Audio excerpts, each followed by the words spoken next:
আসসালামু আলাইকুম। আপনারা সবাই কেমন আছেন? আমি আলহামদুলিল্লাহ ভালো আছি। আমি আজকে লইট্টা মাছের শুটকিটা রান্না করব।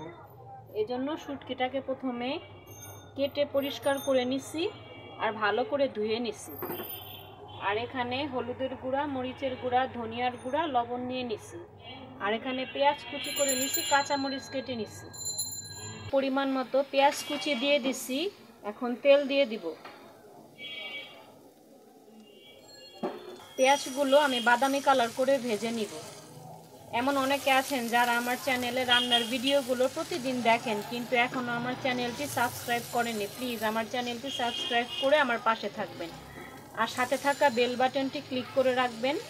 আমি যখনই রান্নার ভিডিও দিব আপনারা নোটিফিকেশন পেয়ে যাবেন। এই লইটা মাছের শুটকিটার ভিতরে একটু পেঁয়াজ কুচি বেশি করে দিলে খেতে খুব ভালো লাগে।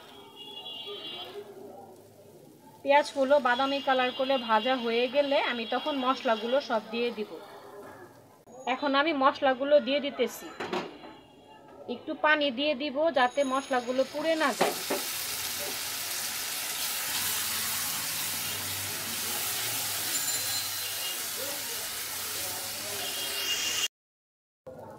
মশলাগুলো আমার ভালো করে কষানো শেষ। এখন আমি শুটকিগুলো দিয়ে দিব।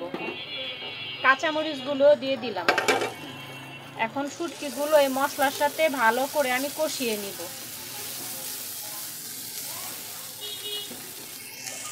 কিছুক্ষণ কষানোর পর আমি এখন পরিমাণ মতো পানি দিয়ে দিব।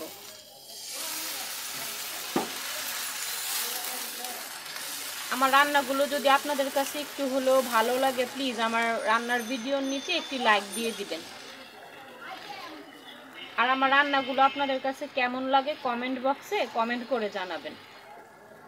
আমি শুটকিতে কখনো আদা রসুন দিই না। আপনারা যদি আদা রসুন খেয়ে থাকেন তাহলে একটু হলেও দিয়ে দিবেন। শুটকির তরকারিটা আমার বলক চলে আসছে। একটু ভুনা ভুনা হয়ে গেলে আমি নামিয়ে ফেলবো। এই লইটা মাছের শুটকিটা কার কার পছন্দ একটু কমেন্ট বক্সে কমেন্ট করে জানাবেন। এই শুটকিটা তো আমার অনেক পছন্দের। শুটকির তরকারিটা আমার প্রায় হয়ে গেছে। আমি এখন নামিয়ে ফেলবো। আপনারা সবাই সুস্থ থাকবেন, ভালো থাকবেন। আসসালামু আলাইকুম।